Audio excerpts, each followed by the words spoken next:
te separei, derralará, shurikandarábia, não dão nada por ti, shurikandarábia, não acreditam no chamado que Deus tem na tua vida, mas assim diz o Senhor, eu chamo e capacito, eu farei de ti um novo homem.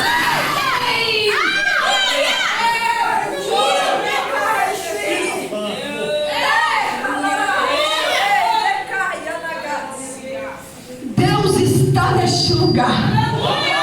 Fica ligado, porque o Espírito Santo está neste lugar.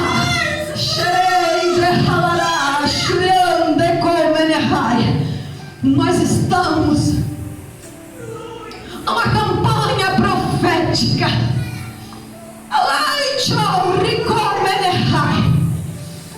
Nós estamos numa terça profética. E eu tenho certeza que você saiu da sua casa porque você precisa de um novo de Deus. Você precisa renovar as suas forças. Você precisa de que Deus olhe para a tua causa e estenda a mão poderosa em socorro. Porque senão você estaria acomodada no seu lar. Porque a bem verdade é quando tudo vai bem, a gente se acomoda e senta na cadeira do conforto. Mas quando a porca começa a apertar o rabo, a gente se dispõe e procura Ele. Aleluia. E eu louvo a Deus pela vida de cada um de você que está aqui nesta noite. Porque quem procura acha. Hoje nós estamos com um tema: uma fé inabalável. Aleluia. Deus está buscando aqueles que têm uma fé inabalável. Porque sem fé é impossível agradar a Deus. Louvado seja o nome do Senhor. E nós iremos ler aqui. Oh glória. Nós iremos ler no livro de Marcos, capítulo 10.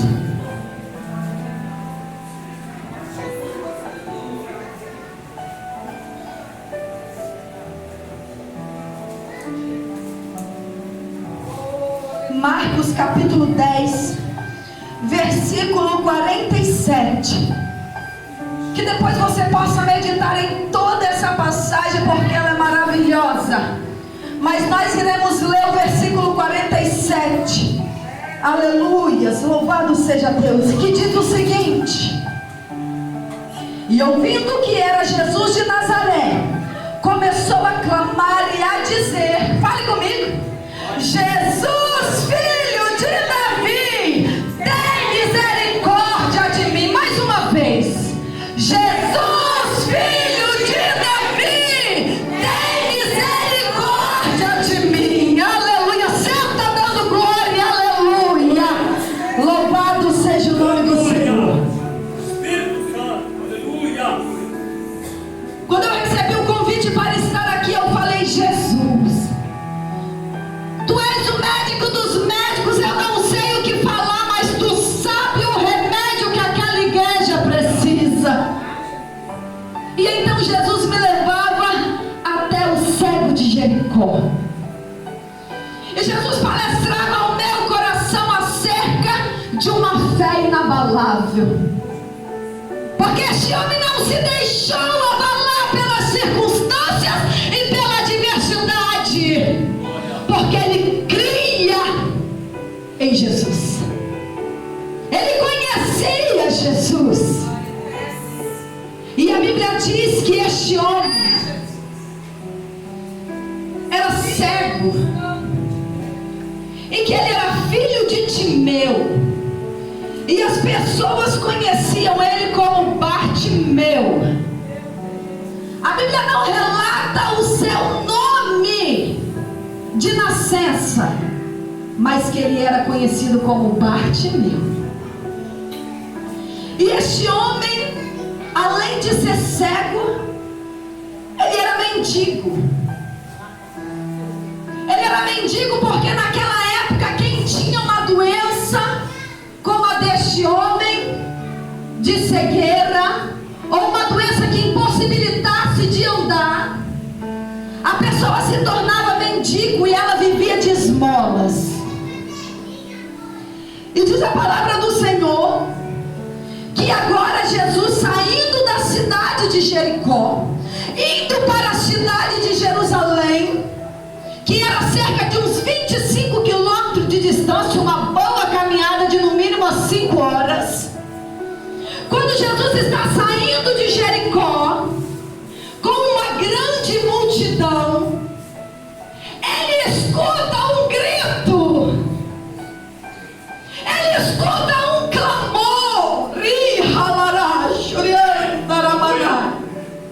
porque os ouvidos do Senhor não estão tampados para que não possa ouvir, e nem as suas mãos agravadas para que não possa salvar.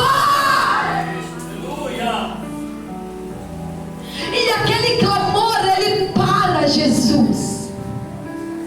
Aquele clamor chama a atenção de Jesus. Sabe por quê, igreja? Porque aquele homem clamava com fé. Aquele homem clamava a Jesus incessantemente. E diz a Bíblia o seguinte, que quanto mais ele clamava, Jesus, filho de Davi, a multidão à sua volta tentava calar ele. A multidão à sua volta tentava reprimir aquele homem para que ele não pudesse gritar, para que ele não pudesse clamar. Aquela multidão tentava intimidar aquele homem.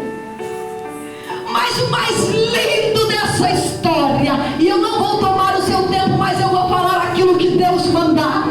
O mais lindo dessa história é que mesmo sendo repreendido, mesmo sendo perseguido, mesmo sendo caluniado, mesmo sendo difamado, aquele homem não para de clamar por Jesus. Ai, chorei como é incrível que quando a gente tem fé, a gente não se deixa abalar pela opinião alheia.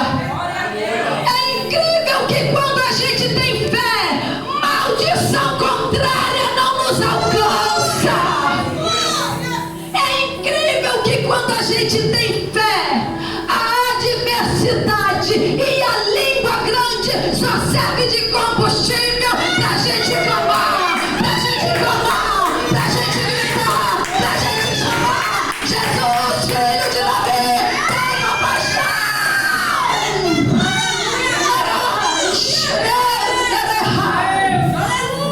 Estão falando de ti, estão falando da tua família, estão falando que a tua casa não vai dar em nada, estão falando que o teu ministério não vai dar em nada, mas clama, clama, clama, clama, clama, clama, porque uma hora ele se inclina para ouvir a tua voz.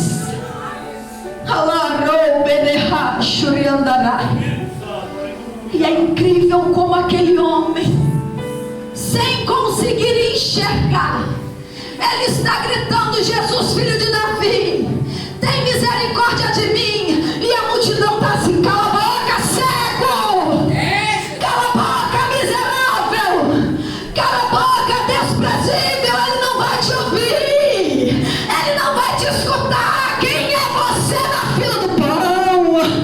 Ai, xarabandarai, xuricandarábia. Ninguém dava nada por aquele homem. Quantos ali estavam à volta de Jesus? Quantos homens e mulheres importantes estavam à volta de Jesus? Mas ele escolheu ouvir o cego, que vivia de esmola. É lindo, é tão lindo, porque eles tentavam repreender. E a Bíblia diz que quanto mais eles reprimiam, mais o cego gritava. E então agora este homem está sendo injustiçado. E sabe quem é o seu advogado e juiz? É Jesus de Nazaré. Porque este homem, ele não vai bater boca com a multidão. multidão. Esse homem não vai brigar com a multidão. Esse homem não quer discussão e vamos lá. Esse homem quer clamar por Jesus. Ele não perde tempo discutindo com ninguém. Ele quer clamar para aquele que pode resolver a situação. Ele não vai perder tempo. Ele não vai perder o seu tempo com quem não pode resolver a história dele. Mas ele vai clamar aquele que pode mudar a história e escrever uma nova história.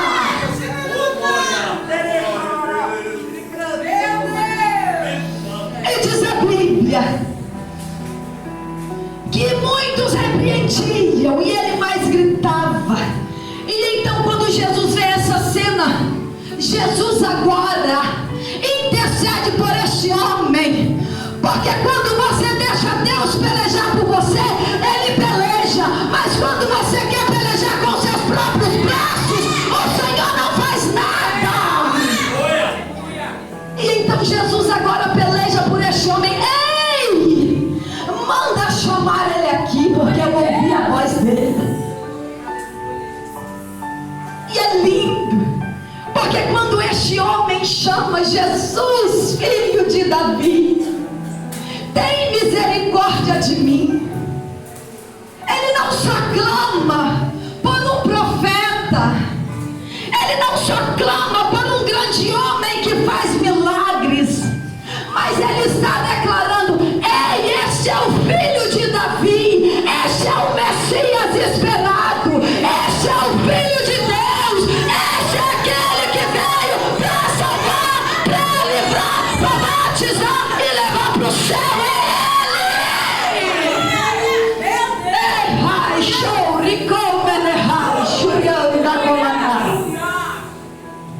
Ele está declarando isso, sabe por quê? Em 2 Samuel, capítulo 7, versículo 16, a Bíblia diz que Natã chega na casa de Davi, e ali Natã, usado por Deus, profere uma profecia para Davi, e diz o seguinte: Davi, da sua descendência sairá um rei, e este rei será eterno, este rei não vai perecer, este rei viverá para sempre. Então o povo de Israel estava esperando o Messias que vinha da linhagem de Davi. É por isso que aquele cego diz: Jesus, filho de Davi, Jesus, descendente de Davi, Jesus da linhagem de Davi, tem misericórdia de mim, porque eu sei quem você é e o que você faz.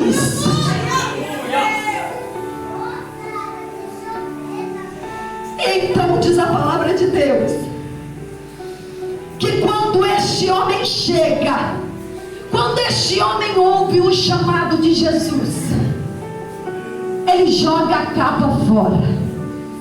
Eu quero ler para que você grave isso na tábua do seu coração, porque aqui está o centro da mensagem desta noite: uma fé inabalável. E Jesus, parando, mandou que o chamassem.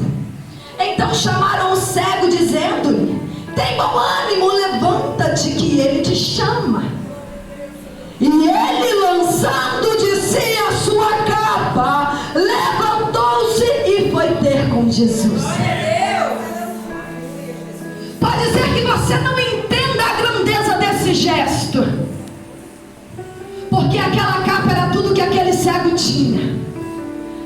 Aquela capa era o atestado de aprovação de Roma, de que aquele mendigo poderia mendigar e pedir esmolas, porque toda pessoa que era deficiente poderia pedir esmola de acordo com a lei, mas teria que ter a capa.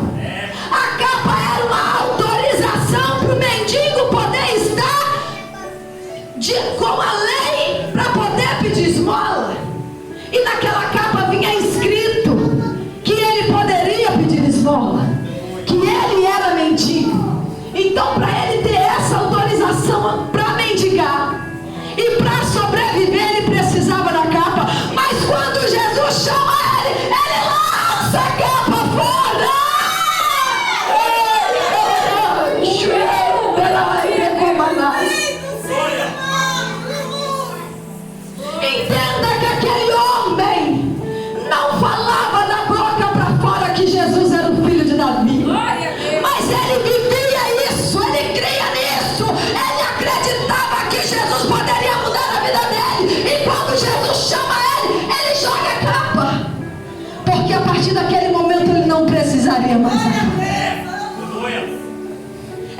a convicção que ele seria curado, que Jesus iria escrever uma nova história na vida dele, que ele não precisaria mais da capa para pedir esmola, porque agora Deus iria escrever uma nova história. Aquele homem tinha uma fé inabalável. Aquele homem falava com os lábios, mas vivia o que ele pregava. Porque no momento em que ele teve a oportunidade de se encontrar com Jesus, ele mostrou na atitude que ele cria quem Deus era. Não dá para viver uma vida de aparência. Não dá para falar que é crente por fora, mas na hora das atitudes viver como ímpio. Não dá para vestir como crente, andar como crente, colocar a Bíblia debaixo do braço, mas na hora de se portar como crente, você vira ímpio.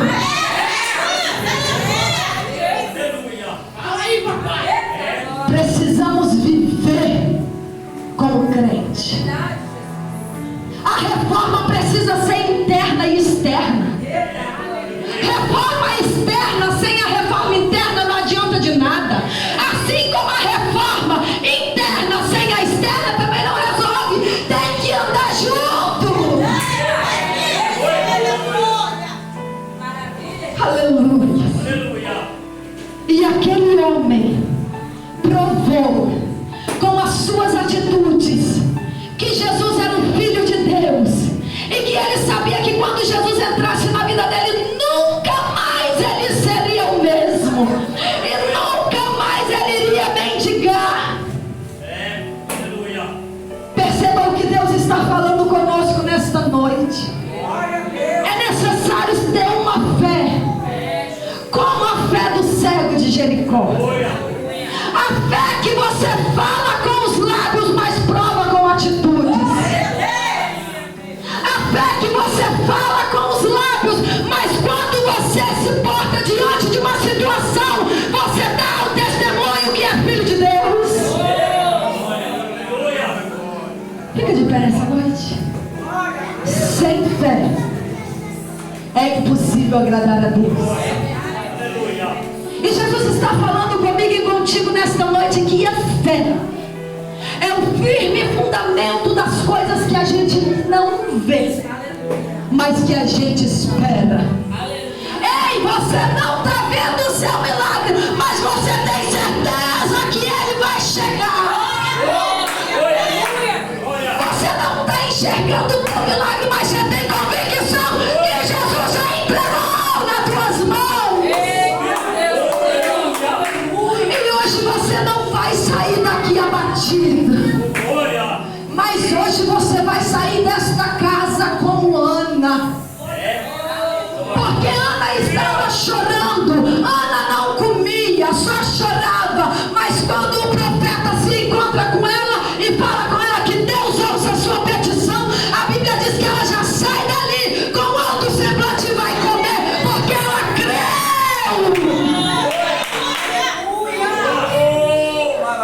Quem crê, acredita. E quem acredita se porta como vencedor e não como perdedor. Saia daqui nesta noite convicto de que as promessas de Deus para mim e para a tua vida no tempo determinado irão se cumprir. Porque quem prometeu é fiel.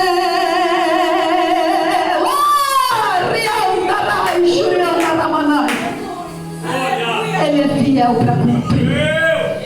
Vamos fazer uma oração agradecendo a Deus e crendo que amanhã será um novo dia, e crendo que o Senhor renovará as nossas forças, e crendo que as promessas se cumprirão, porque Ele é fiel para cumprir. Senhor, meu Deus e Pai, Pai querido, Pai amado, nesta noite gloriosa, papai, nós te agradecemos e te glorificamos, porque cremos e acreditamos no teu sobrenatural. Cremos que o teu sacrifício é poderoso para alcançar qualquer vida.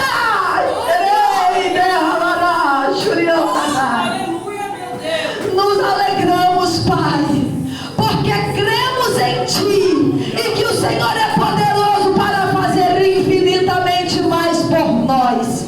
Toma esta casa, toma esta família, toma esses pastores nas tuas mãos, Pai. E nós cremos em nome de Jesus que o Senhor está no controle. E eu agradeço a oportunidade em nome de Jesus.